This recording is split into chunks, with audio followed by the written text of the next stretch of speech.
Dear brothers and sisters, it's a joy to be able to speak to you today. भाइयों बहनों, यह बड़े आनंद और सौभाग्य की बात है कि आज मैं आप सबों से बात कर पा रहा हूं। I would much rather be there with you in person, but this is second best.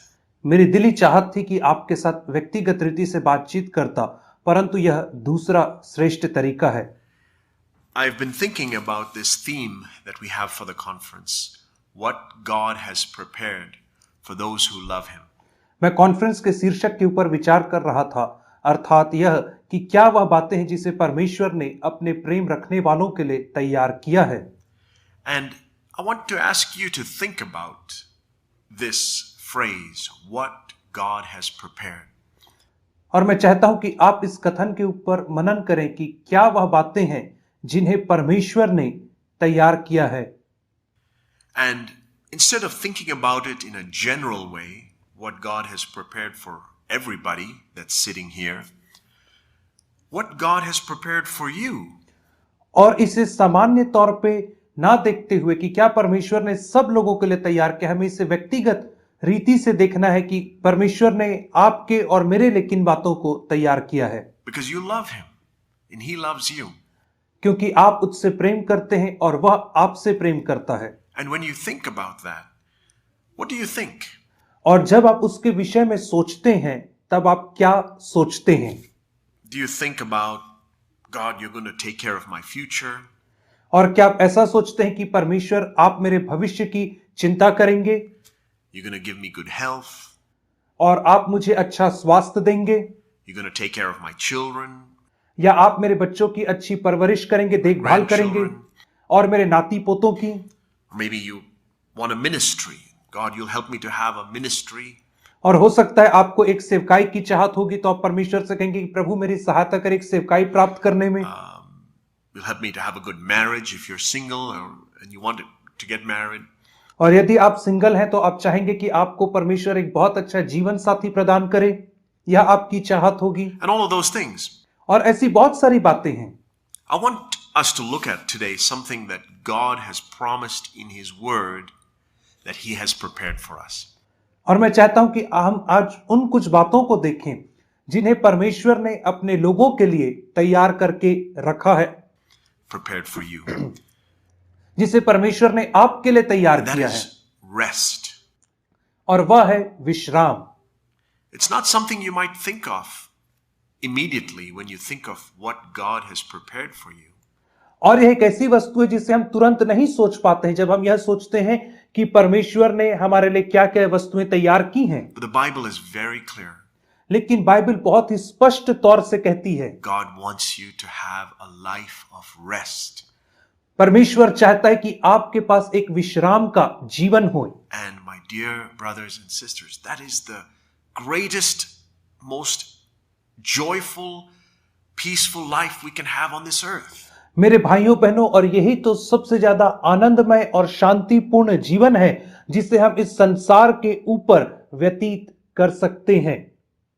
The true rest of God. परमेश्वर का वास्तविक विश्राम। In fact, we're showing this example in the Old Testament through the Israelites. और पुराने नियम में इस्राएलियों के माध्यम से हमें ये सारे उदाहरण दिए गए हैं और दिखाए भी गए हैं। When God did all of those miracles in Egypt, जब परमेश्वर ने मिस्र में उन सारे चमत्कारों को, आश्चर्य कर्मों को पूरा कर चुका, plagues and rescuing them, parting the Red Sea, and all of the miracles He did through the wilderness, there was a purpose. और सारी विपत्तियों को भेजना, उन्हें मिस्र से छुटकारा देना, लाल समुद्र को दो फाड़ करना, अनेक आश्चर्य कर्म उनके मध्य में करना, इन सब को करने के पीछे परमेश्वर का एक उद्देश्य था उन लोगों के लिए। God had prepared something for them, and in order for God to take them to that which He had prepared, He had to do all of these great things. परमेश्वर ने उन लोगों के लिए कुछ तैयारी करके रखा था, और इसलिए कि परमेश्वर उन्हें उस तैयार हुई वस्तु तक ले जाए, परमेश्वर को इन सारी चीजों को करना पड़ा इस्राएलियों के लिए। And the miracles themselves were not the important thing. और जो आश्चर्य कर्म वहां पे परमेश्वर ने किए, वह महत्वपूर्ण वस्तुएं आप में नहीं थी। that was just a way for God to get them to that which he had prepared. और वह तो एक मार्ग था कि उसके द्वारा वह उन लोगों को उस जगह तक ले जाए, उस वस्तु तक जिसे उसने उनके लिए तैयार What I किया है। find in Christendom as I look around me in many ways और जैसे मैं अपने आसपास मसीही जगत में देखता हूं तो मैं पाता हूं कि बहुत सारे तरीकों से is people who are taken up with things that God does for them. कि लोग जो हैं वह परमेश्वर के द्वारा प्राप्त की गई वस्तुओं से बहुत ग्रसित हैं Blessings that he gives them. और वह आशीषें जो परमेश्वर उन्हें देता है Prayers that he answers. और वह प्रार्थना जिनका उत्तर परमेश्वर देता है। But you know that all of those things, all of those miracles are because God wants to get us to his final destination for our lives. और आपको पता है ये सारे आश्चर्य कर्म और प्रार्थनाओं का उत्तर इसलिए है क्योंकि परमेश्वर चाहता है कि इनके माध्यम से हमारे जीवन के अंतिम लक्ष्य तक हमें लेकर के चले। That destination, even in the Old Testament, was called a land of rest. और उस डेस्टिनेशन को, उस लक्ष्य को पुराने नियम में भी विश्राम का स्थान कहा गया है। I think it's in Deuteronomy 12 where the promised land is called a land of rest. और व्यवस्था विवरण 12 अध्याय में वाचा के देश को विश्राम का देश कहा गया है। And even in the New Testament, if we get to Hebrews chapter 4, let's turn there together. और हम निकाल लेंगे इब्रानियों की पत्री उसका 4 अध्याय We'll look at verses 8 through 11. और 8 वचन से 11वें वचन तक हम इसे देखेंगे। Hebrews 4, verses 8 through 11. इब्रानियों की पत्री 4 अध्याय और उसका 8 से 11 वचन। This, when the writer of Hebrews talks about how God brought the Israelites to this land of promise, he says it was rest.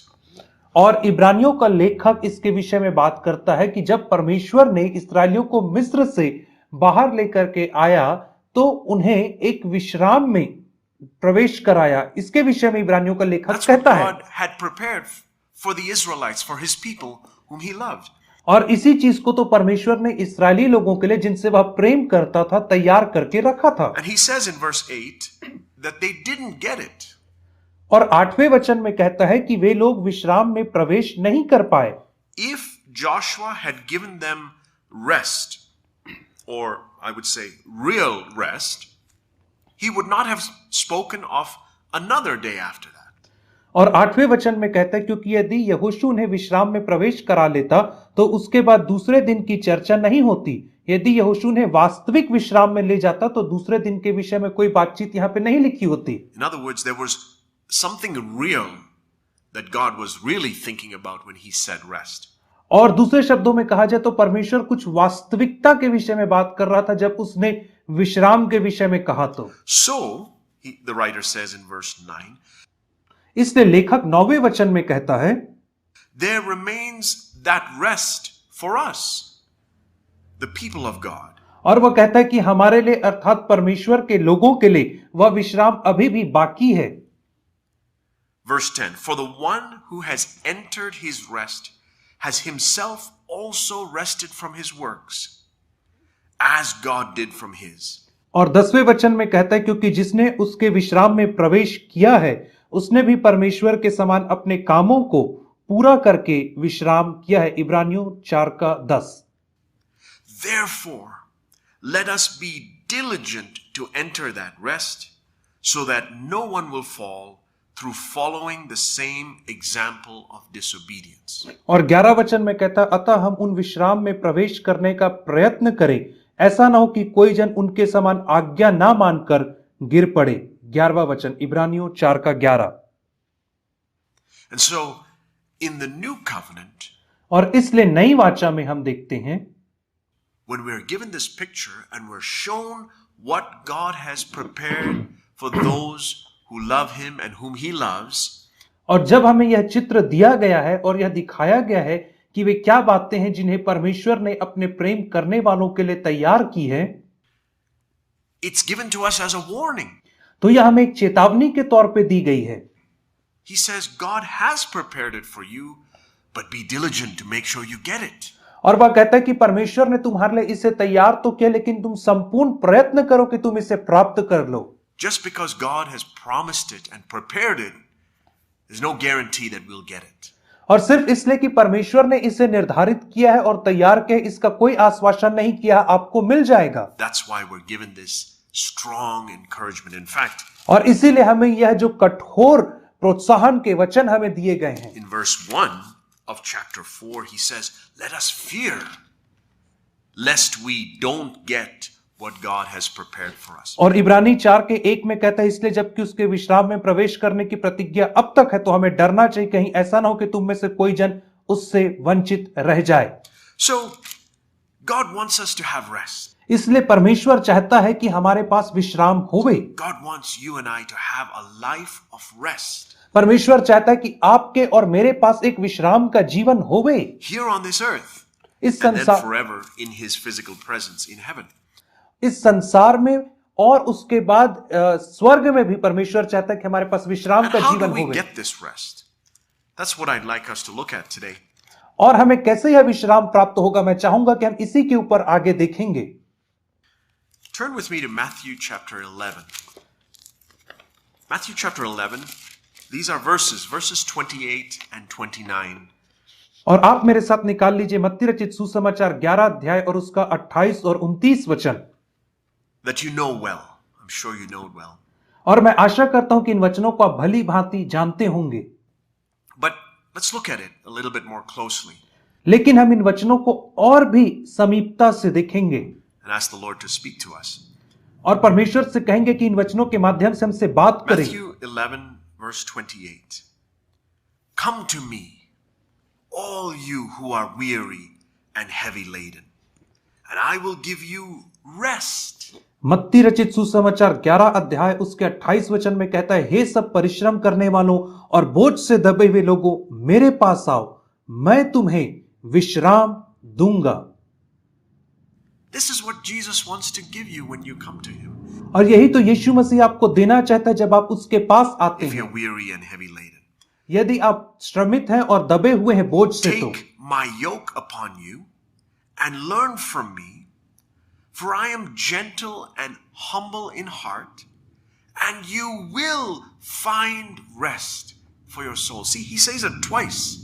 और 29 वचन में वह कहता है, मेरा जुआ अपने ऊपर उठा लो और मुझसे सीखो, क्योंकि मैं नम्र और मन में दीन हूं, और तुम अपने मन में विश्राम पाओगे. देखिए यहां पे वो 2 बार उस विश्राम को प्राप्त करने के विषय में कहता है. You'll get rest. I have prepared rest for you. तुम्हें विश्राम प्राप्त तो होगा, मैंने तुम्हारे लिए विश्राम तैयार करके रखा If है. you come to me, I will give it to you. यदि तुम मेरे पास आओगे तो मैं तुम्हें इसे दूंगा. And if you take my yoke upon you and learn from me, you will find it. Look at those promises. और यदि तुम अपने जुए को उठा करके मेरे जुए को उठाओगे तो तुम उस विश्राम को पाओगे और मेरे पास आओगे तो. What wonderful promises. God has prepared rest for you and I. कैसी अद्भुत प्रतिज्ञा है कि परमेश्वर ने आपके और मेरे लिए विश्राम को तैयार कर He's रखा है. promised that we will find it if we come to Him. और उसने प्रतिज्ञा किया कि हम उस विश्राम को पाएंगे जब हम उसके निकट जाएंगे. I think of it like a father who has made preparations for his child to become a medical doctor, let's say.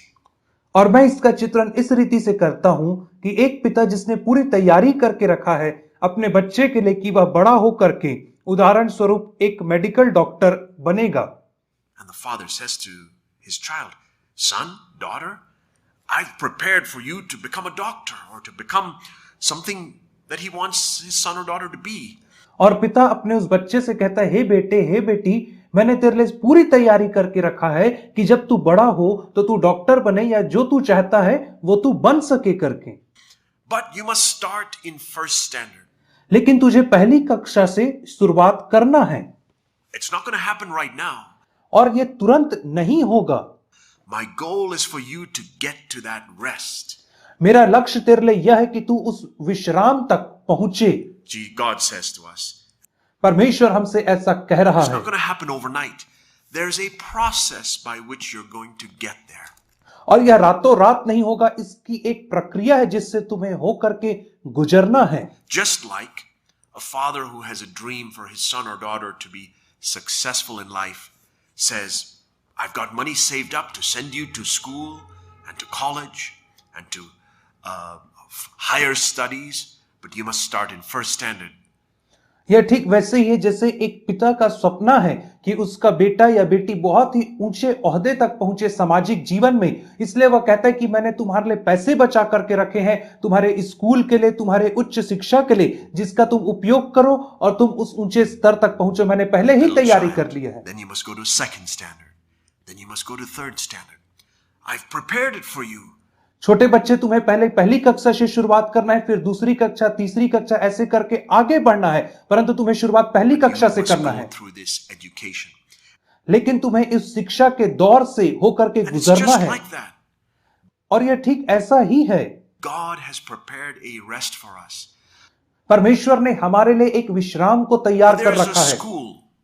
There's a way by which God will take us to that destination. और एक विद्यालय है, एक रास्ता है जिसके माध्यम से परमेश्वर हमें उस विश्राम तक ले जाएगा। And we're shown here in verse 29 और 29 वचन में हमें वह दर्शाया गया है that that school is the school of humility. कि वह जो स्कूल है वह नम्रता का स्कूल है, विद्यालय है। And the only way for us to find that and to receive that which God has prepared for us because we love Him and He loves us is by going through this school of humility. और केवल एकमात्र तरीका है उन चीजों को प्राप्त करने के लिए जिन्हें परमेश्वर ने हमारे लिए तैयार की है, क्योंकि वह हमसे प्रेम करता है। और वह तरीका यह है कि जब हम अपने अनुमति देते हैं अपने आप के लिए कि हम उस नम्रता के स्कूल में जाएंगे, Learning humility from Jesus. और यीशु मसीह से नम्रता का पाठ सीखेंगे। And I've made it, dear brothers and sisters, my goal day by day, especially over the last few years, to learn the humility of Christ. और बीते कई वर्षों से भाइयों बहनों मैंने अपने जीवन का यह लक्ष्य बना लिया है कि मैं यीशु मसीह से उसकी नम्रता के विषय में सीखूंगा।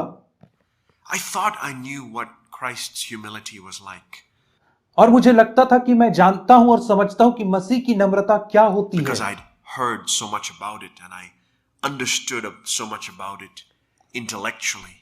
क्योंकि मैंने उसके विषय में बहुत ज्यादा संदेश सुने थे और मुझे लगता था कि मैंने अपने बुद्धि में उसे पूरे रीति से समझ लिया है। But it's quite another thing for it to become life.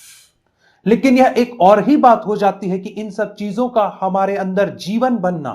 And I pray that increasingly for all of us, we will learn what it means to receive the humility of Christ in our life. और मैं प्रार्थना करता हूं कि हम में से हर एक के लिए बढ़ते क्रम में या ऐसा होगा कि हम मसीह की नम्रता में और बढ़ना सीख पाएंगे। The greatest, and as I've been meditating on it and by God's grace receiving a little bit more of Christ's humility, and I want more of it, there's so much more I have to learn. और जैसे मैं इसमें आगे बढ़ रहा हूं और मसीह की नम्रता के पाठ को सीख रहा हूं, तो मैं देख पा रहा हूं कि और भी बहुत सारी नम्रता का पाठ है जो मुझे सीखना है जैसे जैसे मैं आगे बढ़ूंगा इस मार्ग में। I have found that और मैंने इस बात को पाया है, one of the greatest testaments of Jesus' humility, remember we're learning humility from Jesus in this school of humility. और आप इस बात को याद रखें कि हम यीशु मसीह से नम्रता का पाठ सीख रहे हैं नम्रता के विद्यालय में। इसलिए यीशु मसीह की नम्रता के संबंध में जो सबसे बड़ा कथन है, One of the greatest examples of his humility और यीशु मसीह की नम्रता का सबसे बड़ा उदाहरण पाया जाता है इस कथन में, the greatest witness, I think, of his humility और मुझे कहना चाहिए उसकी नम्रता की सबसे बड़ी गवाही is found in John chapter 6, verse 37. और यूहन्ना रचित सुसमाचार 6 अध्याय उसके 37 वचन में हम इसे पढ़ते हैं। Actually, verse 38. Sorry. John 6, verse 38. यूहन्ना 6 के 38 वचन में हम इसे पढ़ते हैं। I have come down from heaven not to do my own will, but the will of him who sent me. 38 वचन कहता है, क्योंकि मैं अपनी इच्छा नहीं वरन अपने भेजने वाले की इच्छा पूरी करने के लिए स्वर्ग से उतरा हूं। यूहन्ना 6 का 38। Now, this verse doesn't even contain the word humble in it. और इस वचन में नम्रता शब्द का तो प्रयोग ही नहीं किया गया है, Or humility. या विनम्र शब्द का प्रयोग भी नहीं किया I गया believe है। that it took tremendous humility लेकिन मैं विश्वास करता हूं कि इसमें बहुत ही ज्यादा नम्रता की आवश्यकता For होती है Jesus to not only say this, but actually live it out. कि यीशु मसीह इस कथन को कहे, ना केवल कहने के लिए परंतु इस वचन को जीने के लिए नम्रता की आवश्यकता In है। fact, go back to the previous chapter in John 5. We'll look at two verses, verses 19 and 30. यदि हम पिछले अध्याय में जाएं, अर्थात यूहन्ना का 5वां अध्याय, तो उसमें हम 2 वचन को पढ़ते हैं और वह 19 और 20 वचन है। John 5, verse 19 and verse 30. और यूहन्ना 5 उसका 19 और 30 वचन, ये दोनों वचन को हम Remember what देखेंगे। we said. Jesus said, I have come down from heaven not to do my own will, but the will of him who sent me. यीशु मसीह ने कहा, मैं स्वर्ग से इसलिए उतरा हूं कि अपनी नहीं परंतु अपने भेजने वाले की इच्छा को पूरी करूं। And what did that look like? When he said, I have come down from heaven not to do my will, but the will of him who sent me. और इसका चित्रण कैसे किया जा सकता है जब यीशु ने कहा कि मैं अपनी नहीं परंतु अपने भेजने वाले की इच्छा पूरी करने के लिए इस संसार में आया हूं। He says, listen, verse 19. और 19 वचन में वो कहता है, Truly, truly, John 5, verse 19. Truly, truly, I say to you, the Son can do nothing of himself unless it is something he sees the Father doing. और यूहन्ना 5 के 19 में कहता है, मैं तुमसे सच सच कहता हूं, पुत्र अपने आप से कुछ नहीं कर सकता, केवल वह जो पिता को करते हुए देखता है। यूहन्ना 5 का 19। For whatever the Father does, these things the Son also does in like manner. क्योंकि जिन कामों को पिता करता है उन्हीं कामों को पुत्र भी उसी रीति से करता है। He almost repeats the same thing in verse 30. He says, I can do nothing on my own initiative. I can do nothing on my own. This is John 5, verses 19 and 30. और इसी चीज को वो 30 वचन में भी दोहराता है कि मैं अपने आप से कुछ नहीं कर सकता हूं। यही बात जो यूहन्ना 5 के 19 में दी गई है, वही बात 30 वचन में भी दोहराई गई है कि मैं अपने आप से कुछ Now, नहीं कर again, सकता हूं। in these verses, you don't see the word humble or the word humility there. और इन दोनों वचनों में हम नम्र या नम्रता शब्द को नहीं देखते हैं। But as you think about your own life लेकिन जैसे आप अपने स्वयं के जीवन के विषय में सोचते हैं and compare that with Jesus going through circumstances exactly like what you go through and what I go through, और जब आप उसकी तुलना करते हैं उन परिस्थितियों से जिससे यीशु मसीह होकर के गुजरा और जिससे मैं होकर के गुजर रहा हूं, या उन परिस्थितियों से जिससे आप होकर के गुजर रहे हैं, and the more I think about that, the more I thought about it, I realized what tremendous humility it took for Jesus to be able to say, I can do nothing of my own initiative. और जितना ज्यादा मैंने इस वचन के ऊपर मनन चिंतन किया, उतना ही ज्यादा मैंने पाया कि कितनी ज्यादा नम्रता की आवश्यकता थी यीशु मसीह को इस कथन को कहने के लिए कि मैं अपने आप से कुछ नहीं कर सकता हूं। Because my testimony as a human being is that I can do a lot of things on my own initiative. क्योंकि मेरी जो गवाही है एक मनुष्य होने के नाते वह यह है कि मैं अपने आप से बहुत सारी चीजों को स्वयं कर सकता हूं, अपनी क्षमता से मैं कर सकता हूं। And to humble myself and to take Jesus' yoke upon me. और अपने आप को नम्र करने के लिए और यीशु मसीह के जुए को अपने ऊपर लेने के लिए। I see Jesus on the other side of this yoke. और मैं देखता हूं यीशु मसीह इस जुए के दूसरी ओर है, I can do nothing of my own initiative. जो मुझसे कह रहा है कि मैं अपने आप से कुछ नहीं कर सकता हूं। I can do nothing of my own, of myself. और वहां पर यीशु मसीह कह रहा है कि मैं अपने आप से, अपने स्वयं से मैं कुछ भी नहीं कर सकता हूं। And he says, take my yoke upon you. You also, in your circumstance, say, I can do nothing on my own. और यीशु कह रहा है कि तुम मेरे जुए को उठाओ और तुम भी जब तुम्हारी परिस्थितियां तुम्हारे सामने आए तो कहो कि मैं भी अपने आप से कुछ नहीं कर सकता I हूं। can do nothing on my own initiative. That is how we learn humility. मैं अपनी सामर्थ्य से, अपनी शक्ति से कुछ नहीं कर सकता हूं, और ये इसी तरीके से हम नम्रता सीखते It हैं। takes tremendous humility to be able to say that I can do nothing on my own initiative. और इसमें बहुत ज्यादा नम्रता की आवश्यकता होती है यह कहने के लिए कि मैं अपने आप से, अपनी सामर्थ्य से कुछ नहीं कर सकता हूं। And as I meditated on that, and as I asked God to make this life in me, और जैसा मैंने इस वचन के ऊपर मनन किया और परमेश्वर से विनती किया कि इस वचन को मेरे अंदर एक जीवन के रीति पे तू बना दे, He answered my prayer. और परमेश्वर ने मेरी इस प्रार्थना का उत्तर दिया। Now, He didn't answer it the way I would have expected Him to answer. और उसने मेरी प्रार्थना का उत्तर उस रीति से नहीं दिया जिस रीति से मैंने आशा किया था या सोचा था कि वह देगा। Recently, I've been through some trials in my life, which the details of that are not relevant. और बीते दिनों में मैं बहुत ही कठिन परिस्थितियों से और परीक्षाओं से होकर के गुजरा हूं। But it's been perhaps one of the most difficult seasons in my life over the last 2 or 3 months. लेकिन बीते जो 2-3 महीने थे उन्हें मैं कह सकता हूं कि मेरे जीवन के सबसे कठिन क्षण में से थे जिनसे मैं गुजरा हूं। Now, I think when I look back from eternity, I might think, God, that was just a mosquito bite. Why did I think it was such a big trial? और मैं सोचता हूं कि जब मैं अनंत काल से पीछे मुड़ करके देखूंगा तो यह कहूंगा कि यह तो एक मच्छर के काटने के समान था। क्यों मैं उस समय उस समस्या को लेकर के, उस परीक्षा को लेकर के इतना चिंतित हो गया था।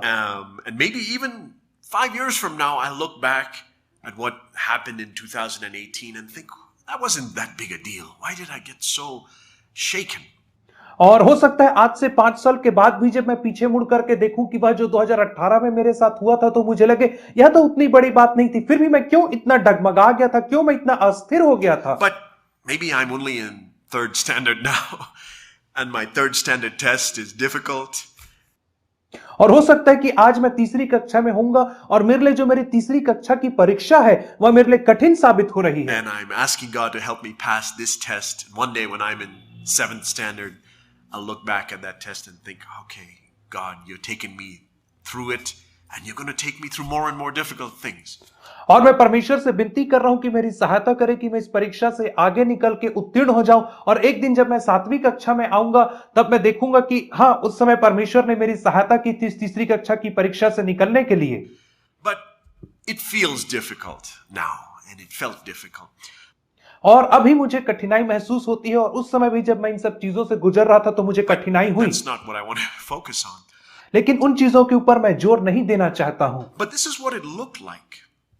For weeks, it seemed like when I was going through this trial, every day it felt like a wave would hit me. और जब मैं इन कठिनाइयों से होकर के गुजर रहा था तो अनेक हफ्तों तक जब मैं सुबह उठता था तो मुझे ऐसे लगता था कि बड़ी बड़ी आंधी और लहरें आकर के मुझसे टकरा रही हैं। ऐसा मुझे प्रति सुबह महसूस होता था। Wave of things that would happen, wave after wave after wave. और उस दिन में क्या होने वाला है, उन सब चीजों की आंधी और लहरें आकर के एक के बाद एक मुझे टकराती थी। And every morning, after this went on for a few days, every morning I would wake up and almost stagger out of bed. और 2-3 दिन तक जब यह लगातार हो चुका तो प्रतिदिन जब मैं सुबह उठता था और बिस्तर से जैसे उतरता था तो मैं अपने आप में लड़खड़ाहट सी महसूस करता था, मैं थरथराता Not था। knowing what was going to happen, what other wave would come and crash into me that और day. मैं नहीं जानता था कि उस दिन भर में और क्या होगा, और कौन सी लहर आकर के मेरे ऊपर मुझसे टकराएगी, कौन सी आंधी आएगी, Through what would be said or done to me or about me. या मेरे विषय में उस दिन क्या बुरा कहा जाएगा, या मेरे विरोध में उस दिन क्या षड्यंत्र रचा जाएगा, यह मुझे नहीं पता था। And I felt myself staggering out of bed, shaky and unsettled a little bit. और मुझे ऐसा लगता था कि मैं जैसे बिस्तर से उठता हूं तो मैं लड़खड़ाने लगता हूं और एकदम अस्थिरता सी मेरे अंदर आ जाती थी और मैं अपने आप को असहाय सा But महसूस in the करता midst था। of that, लेकिन इन सब चीजों के मध्य में भी I found myself reaching out for God. मैंने पाया कि मैं परमेश्वर तक अपनी पहुंच लगा रहा हूं। And almost in a physical way, as I turned to get out of my bed, I would just feel this staggering feeling, and I felt myself reaching out for God and says, Father, I want to find you here.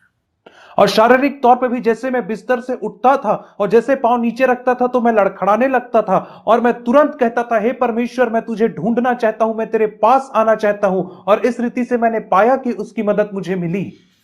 I wonder, what it's like for you when you get out of bed. और मैं कई बार कल्पना करता हूं कि जब आप बिस्तर से उठते हैं तो आपके लिए कैसी परिस्थितियां होती You हैं find yourself, what is it that you reach for? और सुबह सुबह आप सबसे पहले किसकी तरफ जाते हैं? Do you reach for your phone? These days, that's the first thing a lot of people reach for. क्या आप सबसे पहले अपने फोन को अपने हाथ में उठाते हैं? आजकल बहुत सबसे ज्यादा लोग उसी की ओर जाते हैं I've सुबह been there सुबह। myself. I know that feeling. और मैं स्वयं उससे होकर के गुजर चुका हूं, इसलिए मैं इस भावना को और- जानता हूं। Or even in your mind, where does your mind go as soon as you wake up? और उठते साथ आपका मस्तिष्क, आपका दिमाग किन बातों की ओर चला जाता है, किन बातों में केंद्रित हो जाता है? Is it all the things you have to do that day? क्या यह उन बातों की ओर चल देता है जिन कामों को आपको दिन भर में करना है? I used to be like that until about 2 or 3 months ago when this trial came into my life. और 2-3 महीने तक पहले तक मैं भी ऐसा ही था, जब तक कि यह तूफान मेरे जीवन में नहीं आया मैं भी वैसा ही था। And I'll tell you, my dear brothers and sisters, my honest testimony. और प्रिय भाइयों और बहनों, मैं आपको अपनी ईमानदारी से गवाही बताना चाहता हूं। Since then, since that trial, every single day, I get up and I'm reaching for God.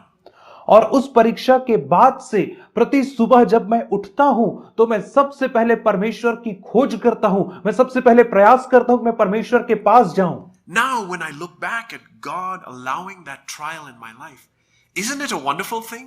और अब जब मैं पीछे मुड़ करके देखता हूं कि परमेश्वर ने उस तूफान को आने की जो मेरे जीवन में अनुमति दी कि यह कितनी अद्भुत बात That बनी मेरे God लिए, used that trial to bring me to a place of complete dependence on Him. कि परमेश्वर ने उस परीक्षा का इस्तेमाल किया कि मुझे उस जगह में लेकर के आए जहां मैं उसके ऊपर संपूर्ण रीति से निर्भर रहना That सीख I didn't सकूं, even think was possible. और जिसे मैं सोचता था कि यह संभव भी नहीं हो That I पाएगा, didn't even realize I was lacking. और जिसे मैं कभी समझता भी नहीं था कि मेरे अंदर इस बात की कमी है। And I want this to be the testimony of my life all the way to the end. और मैं चाहता हूं कि यह मेरे जीवन की गवाही बनी रहे, मेरे जीवन के अंत तक मेरी यही गवाही रहनी That चाहिए। I get up in the morning and I'm staggering into God, as it were, that morning. कि मैं जैसे सुबह उठता हूं, मैं उठते साथ ही लड़खड़ाते हुए परमेश्वर की खोज में निकल जाता हूं, जैसे मैं उस दिन सुबह लड़खड़ाते हुए उसकी खोज में गया था। And it's the example I think of is like a blind man. और एक उदाहरण जो मैं सोच पाता हूं वह एक अंधे व्यक्ति का उदाहरण है। एक अंधा व्यक्ति क्या करेगा इस परिस्थिति में? You know, I've seen blind people walking, and it's amazing that they can actually walk. और मैंने अंधे लोगों को चलते हुए देखा, और ये बहुत ही अद्भुत बात है कि अंधे लोग भी चल सकते हैं। And they have what's called a white cane. और उनके पास एक सफेद लकड़ी या एक सफेद लाठी होती है जिसकी सहायता से वे चलते हैं। Usually it's white in color, but they can use that to feel their way around because they can't see.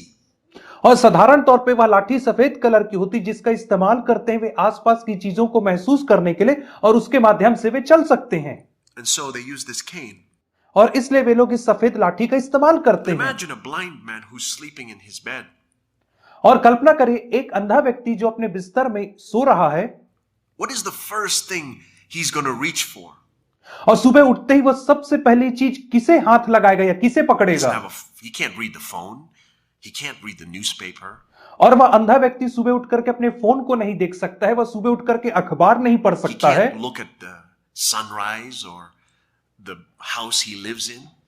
और वह सुबह उठ करके अपने घर को नहीं देख सकता है, वह सुबह उठ करके कि सूर्य उदय को भी नहीं देख सकता है। First thing a blind man reaches for is his cane. और सबसे पहली चीज जिसे अंधा व्यक्ति पकड़ता है, थामता है, वह है उसकी लाठी। He needs it to get by in life. और उसे उस लाठी की आवश्यकता होती ताकि वह अपने जीवन में आगे बढ़ And सके I इस दिन। got this picture of myself like this blind man. और मैंने अपने चित्रण किया अपने मन में बिल्कुल इस अंधे व्यक्ति के समान, Reaching for God like that cane, saying, Father, without you, I can't go do anything.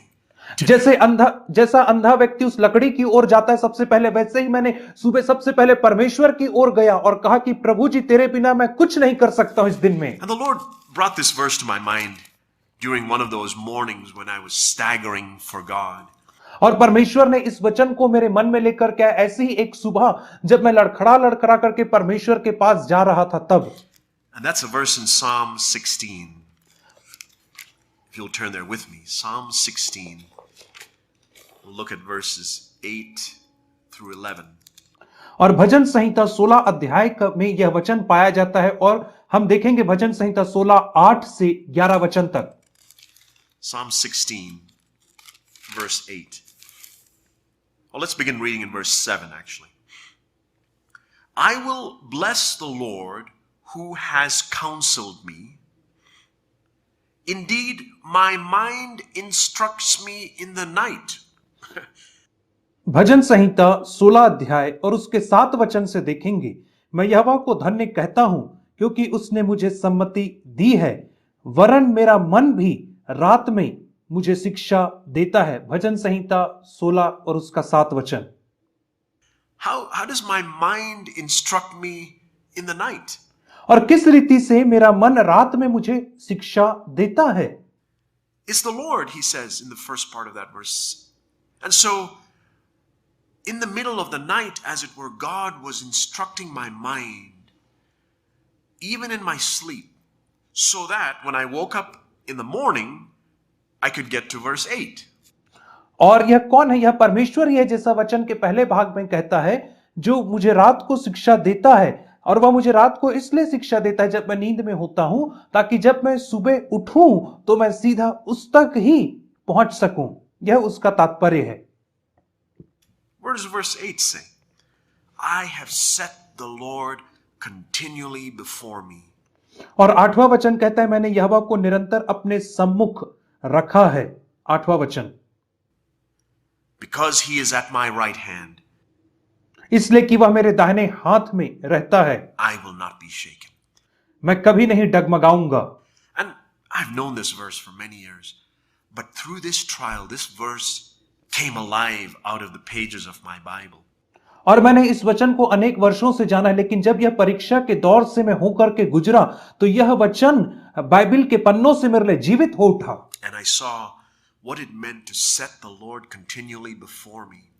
और मैंने पाया कि इसका क्या तात्पर्य होता है कि यहोवा को निरंतर अपने सम्मुख रखना। I believe that it means setting the Lord in front of me so close that I need him and nothing else. और इसका मतलब यह है कि परमेश्वर को अपने इतने समीप रखना, इतने नजदीक रखना कि उसके अलावा मुझे और किसी चीज की आवश्यकता नहीं है। I've set the Lord continually before me, kind of like that white cane for the blind man. It's right there. और मैंने परमेश्वर को निरंतर अपने सम्मुख रखा है, ठीक वैसा ही है जैसे वह लाठी अंधी, सफेद लाठी अंधे के लिए काम देती जो हमेशा उसके साथ रहती है। Though I can't, even before I open my eyes, because I'm like a blind man, I reach for that cane because that's the only thing that will get me through my day today. और इससे पहले कि मैं अपनी आंखें खोलूं, क्योंकि मैं उस अंधे व्यक्ति के समान हूं, तो मैं सबसे पहले हाथ बढ़ा करके उस लाठी को अर्थात परमेश्वर को ही थामूंगा, क्योंकि वही मेरी सहायता कर सकता है उस पूरे दिन भर में। And the prayer of my heart has become this, and I pray it will be this for me until the end of my life. और अब मेरे हृदय की प्रार्थना यही बन चुका है और मैं परमेश्वर से निवेदन करूंगा कि मेरे जीवन के अंत तक यही प्रार्थना रहे, और आपके लिए भी यही प्रार्थना रहे। Lord, make me blind to everything else that's on this earth. प्रभु जी मुझे अंधा बना दे, प्रभु जी मुझे अंधा बना दीजिए उन तमाम चीजों के लिए जो इस संसार में मेरे चारों ओर पाई जाती हैं, and deaf to everything else that people say or about me or to me. और उन सारी चीजों के लिए मुझे बहरा बना दे जो लोग मेरे विषय में या मेरे बारे में या मेरे विरोध में कहते हैं, so that the only thing I see and the only thing I hear is you. ताकि केवल एक चीज जिसे मैं देख पाऊं और केवल एक चीज जिसे मैं सुन पाऊं वो केवल तू रहे। Set the Lord continually before me. और मैंने यहोवा को निरंतर अपनी आंखों के सन्मुख रखा है, and therefore I will not be shaken. और इसलिए मैं कभी भी नहीं डगमगाऊंगा। What a promise. और एक कैसी अद्भुत प्रतिज्ञा है ये। Verse 9, therefore my heart is glad and my glory rejoices. My flesh also will dwell securely. For you will not abandon my soul to Sheol, nor will you allow your Holy One to undergo decay. You will make known to me the path of life. In your presence is fullness of joy. In your right hand there are pleasures forever. और 9वें वचन से कहता है, इस कारण मेरा हृदय आनंदित और मेरी आत्मा मगन हुई है, मेरा शरीर भी चैन से रहेगा, क्योंकि तू मेरे प्राण को अधलोक में ना छोड़ेगा, ना अपने पवित्र भक्त को सड़ने देगा। तू मुझे जीवन का रास्ता दिखाएगा, तेरे निकट आनंद की भरपूरी है, तेरे दाहिने हाथ में सुख सर्वदा बना रहता है। भजन संहिता 16 अध्याय 8, 9 और 10 वचन। How do we get to that place where I'm experiencing fullness of joy? और मैं कैसे उस स्थान तक पहुंच सकता हूं जहां पे मैं आनंद की भरपूरी को अनुभव कर पाऊं, Pleasures forever. और जहां पे सर्वदा का सुख I have रहता set है। the Lord continually before me. मैंने निरंतर यहोवा को अपने आंखों के सन्मुख बना करके रखा है, So close, so dependent on Him that I don't see anything else. और उसे इतना निकट रखा और मैं उसके ऊपर इतना निर्भर हूं कि उसके अलावा मुझे और कुछ नहीं दिखता है। My dear brothers and sisters, this is the life that God has prepared for us. मेरे भाइयों बहनों, यही तो वह जीवन है जिसे परमेश्वर ने हम में से हरेक के लिए तैयार करके रखा है। This is that journey by which we can truly come to rest. और यही तो वह यात्रा है जिसके माध्यम से हम वास्तविकता में विश्राम में प्रवेश कर सकते हैं। I recently had another experience that taught me a little bit about humility. और हाल ही में मुझे एक और अनुभव हुआ जिसने मुझे नम्रता के विषय में एक और पाठ In सिखाया है, this same way, the humility of Jesus. और ठीक इसी रीति से अर्थात यीशु मसीह की नम्रता के जरिए। One of those nights, and it's amazing what God can teach us in the night, like Psalm 16 verse 7 says. और एक रात के समय में परमेश्वर ने मुझे इन बातों को सिखाया। ये बहुत ही अद्भुत बात है कि जैसे भजन संहिता 16 के 7 वचन के अनुसार परमेश्वर But रात one में हमें night, शिक्षा देता है। I heard one of my daughters crying. और एक रात मैंने सुना कि मेरी एक बेटी रो रही है, बहुत जोर जोर से रो रही है। And my daughter ran out of her bedroom crying, and there she was just outside her bedroom door. And when I came out of my bedroom to look, she was just standing there looking around frantically. और वह एक रात दौड़ते हुए अपने bedroom से बाहर आई और मैं भी उसे देख करके, उसकी आवाज सुन करके बाहर आया और मैं उसे देख रहा हूं कि वो वहां पे बहुत ही भयभीत होकर के अपने बेडरूम के बाहर घबराते हुए खड़ी है उस अंधेरे कमरे में, Saying, "Daddy, Daddy, Daddy, where are you?" और वो कह रही है, डैडी डैडी डैडी आप कहां पर हो। And she knew where our bedroom was, but she was just kind of lost for a moment in the darkness of the room. और उसे पता था कि हमारा बेडरूम कहां पर है, लेकिन एक क्षण के लिए, कुछ क्षण के लिए वह उस कमरे के अंधेरेपन में इतना डर गई, घबरा गई और खो गई। She was just crying, "Daddy." So I ran up to her and held her and comforted her. और वो डैडी डैडी करके रो रही थी, इसलिए मैं दौड़ करके उसके पास गया, उसे अपने आलिंगन में लिया और उसे सांत्वना प्रदान किया। Now, she's less than 5 years old. So that's what you would expect from a 4-year-old little girl. और वो 5 साल से भी कम उम्र की है, और यही तो हम एक 4 साल के बच्चे से हम केवल इतना ही आशा कर सकते हैं।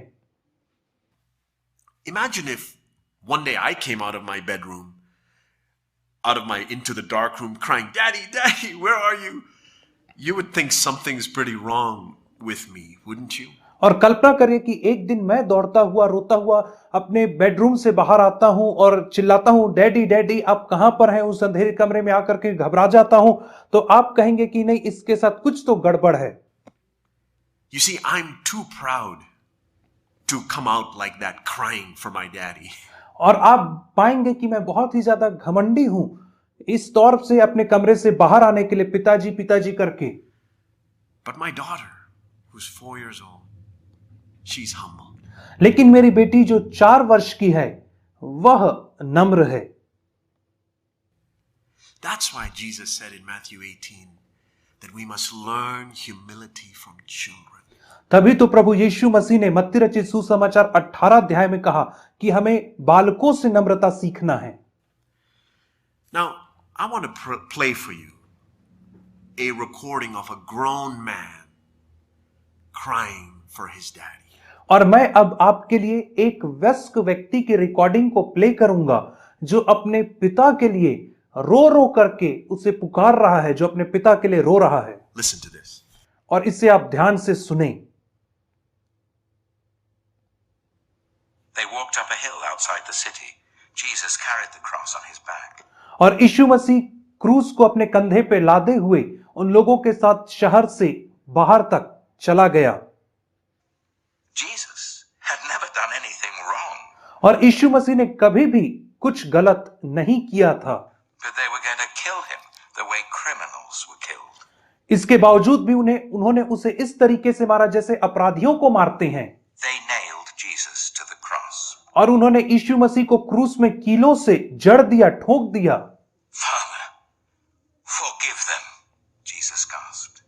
और यीशु मसीह ने कहा, हे पिता, इन्हें तू क्षमा कर, They don't understand what they're doing. क्योंकि वे नहीं जानते हैं कि वे क्या कर रहे हैं। You say you've come to rescue us, people shouted. You can't even rescue yourself. लोगों ने उससे कहा, तू कहता है कि तू हमें बचाने आया है, परंतु तू स्वयं को भी नहीं बचा पा रहा है। But they were wrong. परंतु वे लोग गलत थे। Jesus could have rescued himself. A legion of angels would have flown to his side if he'd called. यीशु मसीह अपने आप को बचा सकता था, स्वर्गदूतों की एक बड़ी पलटन उसके बचाव में आ सकती थी यदि वह उन्हें बुलाता तो। If you were really the Son of God, you could just climb down off that cross, they said. और उन्होंने कहा, यदि तू सचमुच में परमेश्वर का पुत्र है तो तू क्यों क्रूस से नीचे उतर करके नहीं आ जाता। लोगों ने उससे ऐसा कहा। And of course they were right. Jesus could have just climbed down. और हाँ, वे लोग पूर्णतः सही थे। यीशु मसीह चाहता तो क्रूस से उतर करके आ सकता था। Actually, he could have just said a word and made it all stop. और वास्तविकता में यदि वह एक शब्द ही कहता तो सब कुछ थम जाता, रुक जाता। Like when he healed that little girl and stilled the storm and fed 5,000 people. ठीक वैसे ही जैसे उसने उस छोटी लड़की को चंगा किया, आंधी को शांत किया और 5,000 लोगों को भोजन खिलाया। But Jesus stayed. परंतु यीशु मसीह रुका रहा। You see, they didn't understand. It wasn't the nails that kept Jesus there. It was love. और आप देख सकते हैं कि उन्होंने उस प्रेम को उन्होंने उसे नहीं समझा। वह कीले नहीं थे जिसने यीशु को क्रूस पे लटका करके रखा था, परंतु यह प्रेम था जिसने उसे वहां पे लटका करके रखा था। Jesus cried, frantically searching the sky. और पापा करके यीशु मसीह रो उठा और आकाश की ओर देखने लगा। Papa, where are you? Don't leave me.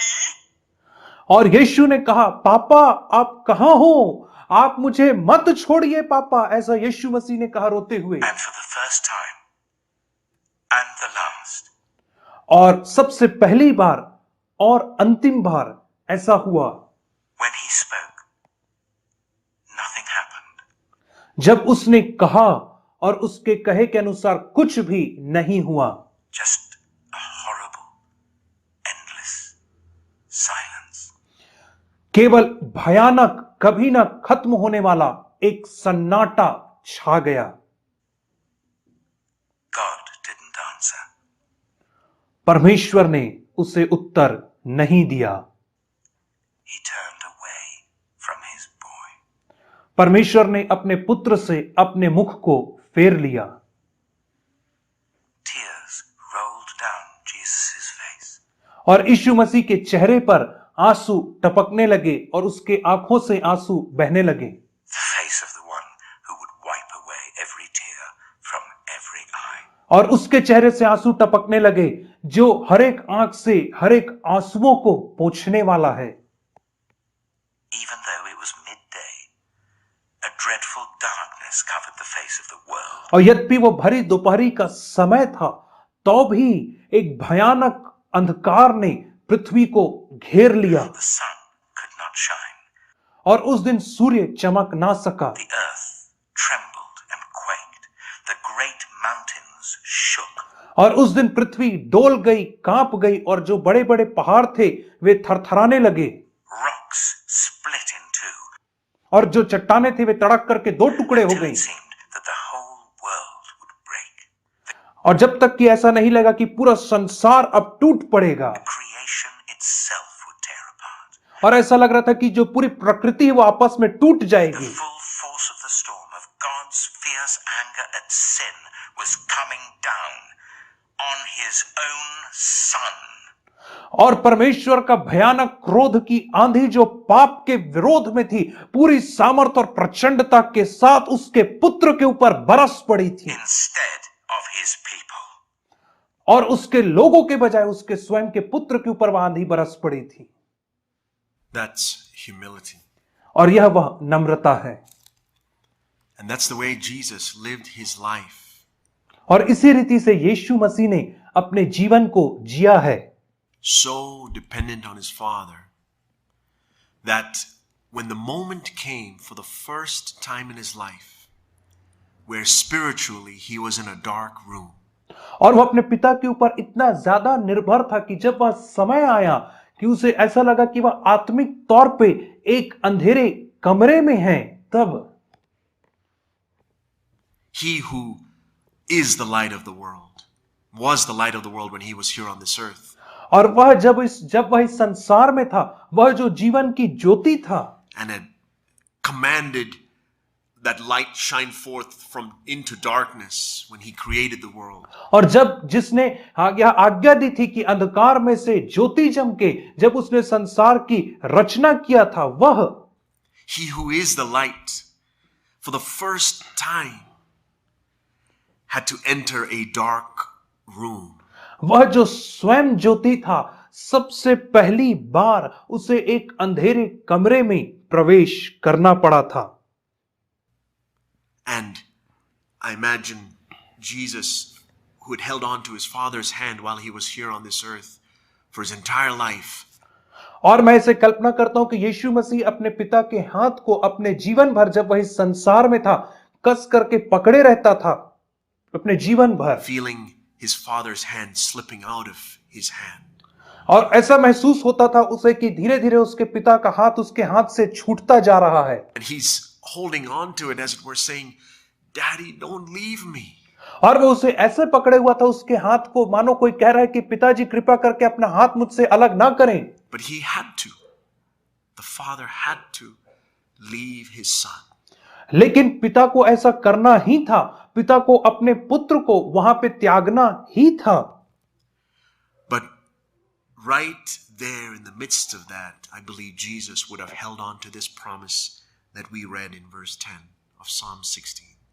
और मैं विश्वास करता हूं कि ठीक उस अंधकार के मध्य में भी यीशु मसीह ने इस प्रतिज्ञा को, जिसे हमने भजन संहिता 16 के 10 में पढ़ा, उस प्रतिज्ञा को वो थामे हुए था You will not abandon me. कि तू मुझे नहीं छोड़ेगा। This is humility, though. और यह नम्रता ही है That Jesus lived his entire life so dependent on his Father. कि यीशु मसीह ने अपना संपूर्ण जीवन पिता के ऊपर इतनी निर्भरता के साथ जिया, Holding on to him, holding on to him, holding on to him. और हर समय वह उसे पकड़े रहता था, उसे पकड़े रहता था, उसके हाथ को थामे रहता था। And that's why his life was always wanted perfect rest. और इसीलिए तो उसका जो जीवन था वो हमेशा सिद्ध विश्राम से भरा हुआ जीवन था।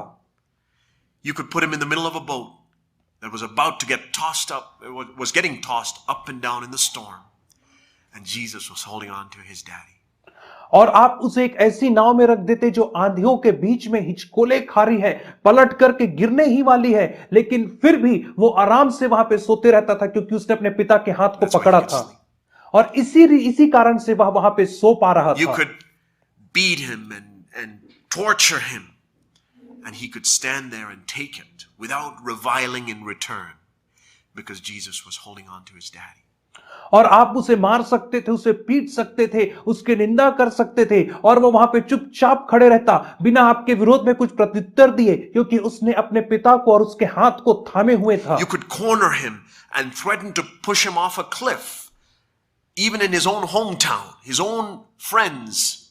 और वे लोग, उसके जो गृहग्राम के लोग थे, उसे ढकेल करके किनारे में लेकर उसे पहाड़ की चोटी पर से फेंकने वाले थे। And Jesus was there calm, holding on to his daddy. और यीशु मसीह वहां पर शांत था, अपने पिता के हाथ को थामे हुए। And even as he hung there on the cross and they put the nails into his hands and into his feet and pierced his side, and he felt the life, the physical life going out of him, he was holding on to his daddy. और जब उन लोगों ने उसके हाथों को कीलों से ठोका, उसके पैरों में कीलों को ठोका और उसके पसली में पांजर चुभाया, और जब उसको लगने लगा कि जो उसका भौतिक जीवन है उससे अलग हो रहा है, उस समय भी उसने अपने पिता के हाथ को थामे हुआ था। And he says, and this is what the Lord spoke to me one morning when I woke up. और यही बात तो एक दिन परमेश्वर ने मुझे बताया जब सुबह सुबह मैं परमेश्वर के पास गया तो। And the Lord spoke these words to me. और परमेश्वर ने इन वचनों से मुझसे बातचीत किया। He says, I've prepared rest for you today. और उसने मुझसे कहा, अब मैंने तेरे लिए एक विश्राम को तैयार करके रखा है, तेरे लिए एक विश्राम को मैंने तैयार कर दिया है, because I love you. क्योंकि तू मुझसे प्रेम करता है और मैं तुझसे प्रेम करता हूं। Take this yoke with me. You will find rest. आ और इस जुए को अपने ऊपर उठा ले और तब तुझे विश्राम मिलेगा। Doesn't matter what happens. और इससे कोई फर्क नहीं पड़ता कि क्या हो रहा है। What you face. और come humble yourself like me. और इससे कोई फर्क नहीं पड़ता कि तुम्हारे आसपास क्या हो रहा है, तू आकर के अपने आप को मेरे समान नम्र कर और तुझे विश्राम मिलेगा। Cling on to me. Reach for me, not just when you wake up, but throughout the day. और मुझसे लिपटे रहे, और जब कभी अवसर मिले, ना केवल सुबह के समय परंतु दिन में हर समय तू मेरे पास Reach uh. for me. Keep me near. और तू मेरे पास आ, मेरे निकट आ, मुझे अपने समीप में रख। Keep me close. और मुझे अपनी निकटता में रख। That old hymn goes, there is a place of quiet rest. और वह पुराना गीत कहता है कि एक स्थान है शांतिमय विश्राम का। You won't find it through intense Bible study. You won't find it through long prayer meetings. और उस विश्राम को आप गहन बाइबल अध्ययन से या बड़ी बड़ी प्रार्थना सभाओं में जाकर के आप उसे नहीं प्राप्त कर You पाएंगे। won't find it in church meetings. You won't find it in conferences. और उस विश्राम को आप चर्च मीटिंग में और कॉन्फ्रेंसेस में जाकर के आप नहीं प्राप्त कर पाएंगे। But you will find it near to the heart of God. लेकिन आप उसे परमेश्वर के हृदय के समीप में पाएंगे। I'll show you one more example, and that's in John chapter 18. If you turn with me there, John 18, verses 10 and 11. और मैं आपको एक और उदाहरण दिखाना चाहता हूं जो पाया जाता है यूहन्ना रचित सुसमाचार 18 अध्याय 10 और 11 वचन में। When the soldiers led by Judas Iscariot came to capture Jesus, and there he was with the 11 other disciples in the garden. और जब सैनिक लोग यहूदा इस्करियोती की अगुवाई में गतसमनी की बारी में यीशु मसीह को गिरफ्तार करने के लिए आए, और यीशु मसीह उन अपने 11 शिष्यों के साथ उस बारी में उस समय मौजूद था। And they came up to him and they came ready to catch Jesus. And here in verse 10 and 11 we see the difference between pride and humility. और वे सारे सैनिक लोग पूरी तैयारी और दल बल के साथ इसलिए आए थे कि यीशु मसीह को गिरफ्तार करें। और यहां 10वें और 11वें वचन में हम घमंड और नम्रता के बीच में एक अंतर को देखते हैं। The humility that we've been thinking about. और उस नम्रता को देखते हैं जिसके विषय में हम सोच रहे थे। Peter is still proud, confident. और पतरस अभी भी घमंड से भरा हुआ था, आत्मविश्वास से भरा हुआ था। Everybody else may betray you, but I won't, and we can take these people down. और प्रभु जी सब तुझे छोड़ दे तो छोड़ दे, लेकिन मैं तुझे धोखा नहीं दूंगा, नहीं छोड़ूंगा, और मैं इन लोगों को यहाँ पे धराशायी कर दूंगा। Christ, the Son of the living God, and you've got me, and I've got a sword. और तू जीवते परमेश्वर का पुत्र मसीह है, और तेरे पास मैं हूं, और मेरे पास एक तलवार है, इसलिए हमें कुछ नहीं होगा। Handle any army. और हम किसी भी सेना का सामना कर सकते हैं। Proud Peter says, and so what does he do? घमंडी पतरस इस रीति से कह रहा है, और वो आगे क्या करता है? Verse 10. Simon Peter then, having a sword, drew it and struck the high priest's slave and cut off his right ear, and the slave's name was Malchus. तब शमौन पतरस ने तलवार जो उसके पास थी खींची और महायाजक के दास पर चलाकर उसका दाहिना कान उड़ा दिया, और उस दास का नाम मलखुस था। यूहन्ना 18 अध्याय और उसका 10वां वचन। This is pride in action. और यह घमंड है जो कर्मों से प्रकट हो रहा है। And then Jesus in verse 11, who said, "Come, learn from me, because I am humble." This is humility. और हम 11वें वचन में यीशु मसीह की प्रतिक्रिया को देखते हैं जो कहता है कि आओ और मुझसे नम्रता का पाठ सीखो। Jesus said to Peter, "Put the sword into the sheath." और यीशु मसीह ने पतरस से कहा कि अपनी तलवार को म्यान में रख ले। The cup which the Father has given me, shall I not drink it? जो कटोरा पिता ने मुझे दिया है, क्या उस कटोरे को मैं ना पीऊं? You see the humility in Jesus saying, और आप वहां पे देख सकते हैं यीशु मसीह के कथन में नम्रता को। I can only do what the Father has told me to do. मैं केवल वही कर सकता हूं जो मेरे पिता ने मुझे करने को कहा है। If the Father has brought this cup into my life, why would I do anything but choose to take it and drink it? और यदि मेरे पिता ने ही इस प्याले को मेरे जीवन में लाया है, तो मैं क्यों कुछ और काम करूं और इस प्याले को ठुकराऊं? मैं उसे स्वीकार करूंगा। It's humility. I'm learning a little bit more about the humility of Jesus. और यह नम्रता है, और मैं यीशु मसीह की नम्रता को और अधिक थोड़ा सा सीखने का प्रयास कर रहा हूं through trials that He's taking me through. और उन परीक्षाओं से जिनके माध्यम से परमेश्वर मुझे गुजारता है, मैं नम्रता सीख रहा And हूं। I'm thankful for it, my dear brothers and sisters. मेरे भाइयों बहनों, मैं इन सारी परीक्षाओं के लिए परमेश्वर का धन्यवादी A हूं। little bit more today than I was even a few months ago. और अब आज पिछले कुछ महीनों की तुलना में आज मैं थोड़ा सा और अधिक नम्र I'm हूं, thankful because I see what God has prepared for me. और मैं धन्यवादी हूं क्योंकि मैं देख पा रहा हूं उन चीजों को जिन्हें परमेश्वर ने मेरे कर कर रखा है। And He loves me so much and wants me to make it to my destination of rest. और वह मुझसे इतना प्यार करता है और चाहता है कि मैं पूरे रीति से जो मेरे अंतिम पड़ाव है, जो मेरा लक्ष्य का स्थान है, मैं वहां पे प्रवेश कर That सकूं। He has brought trials into my life. और इसीलिए तो उसने मेरे जीवन में कष्ट और परीक्षाओं को लाया है ताकि मैं He विश्राम में loves you प्रवेश कर so सकूं। much और वह आपसे भी इतना प्यार करता है that He's going to bring trials into your life. कि वह आपके जीवन में भी दुख और परीक्षाओं को लेकर के A आएगा, cup to see if you will take the yoke of humility that Jesus took. एक प्याला को लेकर के आएगा देखने के लिए, ताकि आप यीशु मसीह की नम्रता के जुए को उठाते हो या नहीं, And partner with Him so that you too will enter the land of rest, enter the life of rest. और आप उसके साथ सहयोगी बन जाएं ताकि आप स्वयं भी उस विश्राम के देश में, विश्राम के स्थान में प्रवेश कर सकें। And this is a life that we don't have to wait till we get to heaven. और यह वह जीवन है जिसके लिए हमें स्वर्ग जाने तक के लिए इंतजार करने की आवश्यकता नहीं We can है। increasingly partake of it here on this earth. And what a testimony we will be. और हम इस जीवन में बढ़ते क्रम में इसी संसार में इस जीवन का अनुभव कर सकते हैं, और यह हमारे लिए कैसी अद्भुत गवाही बन सकता है। We may not be big in numbers. We may not be popular. We may not be famous. और हम संख्या में बड़े नहीं होंगे, हमारा बड़ा नाम नहीं होगा, और हो सकता है कि हम ज्यादा प्रसिद्ध और सुप्रसिद्ध लोगों में नहीं गिने जाएं। But we want rest. And God will see that. And one day, that life will be a great testimony to the world around us. और परंतु हमें विश्राम चाहिए, और परमेश्वर इस लालसा को आपके अंदर देखेगा, और एक दिन ऐसा आएगा कि वह जो जीवन हमारे अंदर है वह दूसरों के लिए एक बड़ा आशीष का कारण बनेगा। The judgment seat of Christ, God will reveal those who were the sons of light and the daughters of light. और मसीह के न्याय आसन के सामने परमेश्वर प्रकाशित करेगा कि वे कौन लोग थे जो ज्योति के पुत्र कहलाए, और वे कौन लोग थे जो ज्योति की Those who पुत्रियां थी। became partakers with Jesus of this life of rest. और वे लोग जो यीशु मसीह के इस विश्राम के जीवन के सहभागी हुए थे उस समय प्रकट किए जाएंगे। I want it to be true in my life. और मैं चाहता हूं कि मेरे जीवन में सत्य हो। That's become the greatest desire of my life in the last few weeks. It's my honest testimony. और यह मेरी ईमानदार गवाही है कि बीते कुछ हफ्तों से यह मेरी दृढ़ लालसा बन गई है, I pray it will be yours as well.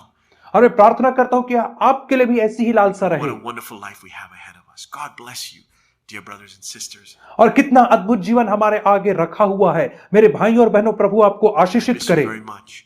But I look forward to seeing you soon, if not on this earth, in eternity. मैं आपको बहुत ही ज्यादा याद करता हूं, और मेरी दिली तमन्ना है कि आपसे जल्द मिलूं, यदि इस संसार में नहीं तो आने वाले युग में। As we increasingly become where we will be with him forever. और जैसे हम बढ़ते क्रम में उसके समान हो रहे और उस जगह में हम पहुंचेंगे जहां हम उसके साथ हमेशा वास करें। Meanwhile, we will increasingly become partakers of his life of rest. लेकिन इसी समय में हम बढ़ते क्रम में उसके विश्राम के जीवन के सहभागी बनना चाहेंगे बढ़ते क्रम में। Amen. आमीन।